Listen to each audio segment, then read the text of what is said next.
Walang makakapasok ah. Okay lang, okay lang. Huwag kang magbuhat. Bawal pa sa'yo, di ba? Ako na. Anong gagawin? Itulak? Huwag kang magbuhat. Ha? Hindi ako itutulak ko pag ganyan. Ay, may gulong. Very good. Oh, magaan lang. Sino sama mo? Pwede ba kami tumuloy? Hayaan mo lang itulog. Uwi na ako. Ayaw mo po. Tara, alis na kami.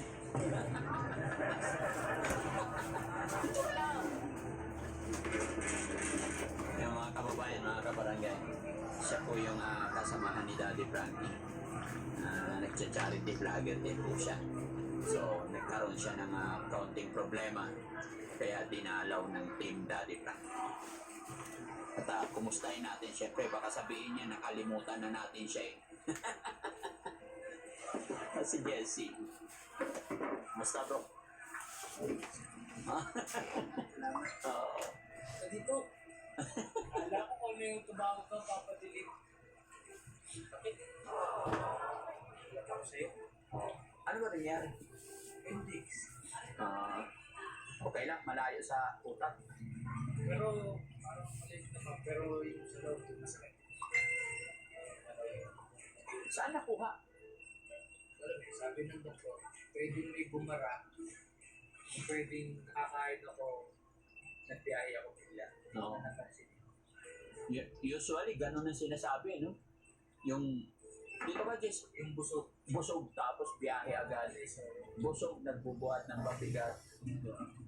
Sa kinakain mo yan. Hindi yan sa busog. Turong ka lang. Pero syempre, mga kababayan, mga kabarangay, bago tayo magpatuloy, shoutout muna natin ang Team Rise Above. Ayan. And shoutout po, Team Rise Above, at saka sa lahat po ng mga kaibigan, kasamahan ng Team Rise Above yan. Tita Hanes, magandang araw po. Ayan, tsaka syempre, kay Part 2B. Ayan. Dito, paano hiwa pa ganyan?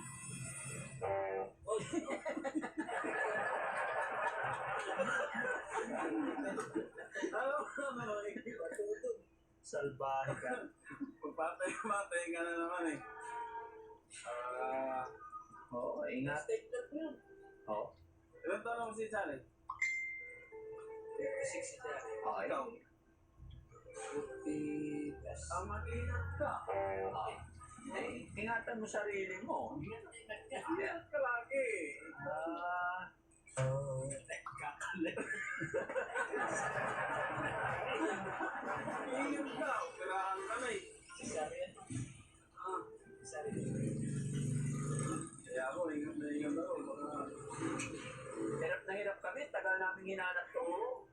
Suko na kami, kaya tumawag na kami. Beses na lang.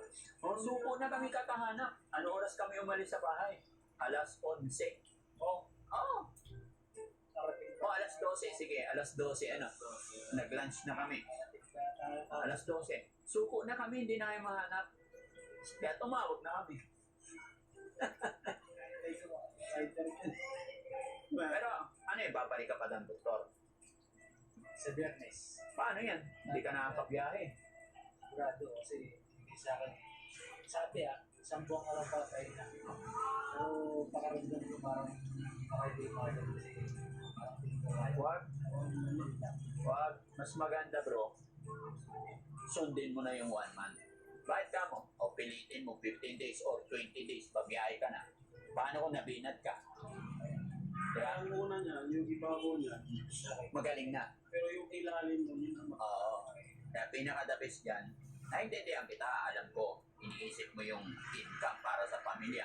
Pero isipin mo, kung pinilit mo, instead na 1 month lang yung, sabihin na natin 1 month, walang income. Understand? Pero kung 20 days, babiyahe ka na, so may 10 days pa. Ay paano kung nabinat ka? Eh namatay ka. si Charlie. Bata pa si Chari. Paano na? Di ba? Payag ka, mag-asawa ulit. Oo, tignan mo. Hindi. Magkano lang naman yung titisin mo, isa. Di ba? Kaya nga, yun na yung logic na sinabi ko. Yan, tuturin ko. Pipilitin niya 20 days kasi hindi niya susundin si Doc. pinabinat na natita, no? Patay. Sorry, bata. Bata pa.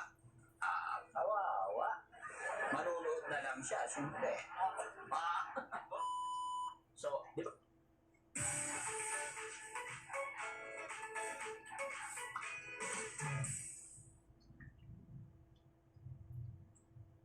So, di ba at least may mga gamot naman na bro?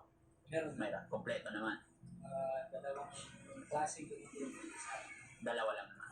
Sabagay ano lang naman, hindi naman ganoon kadelikado yung appendix. Lahat naman tayo, lahat ng tao, pagkakaalam ko, correct me if I'm wrong mga kababayan, lahat ng tao may appendix. Meron. Problema nga lang talaga pag napabayaan, pag napuno na, kailangan tatanggalin.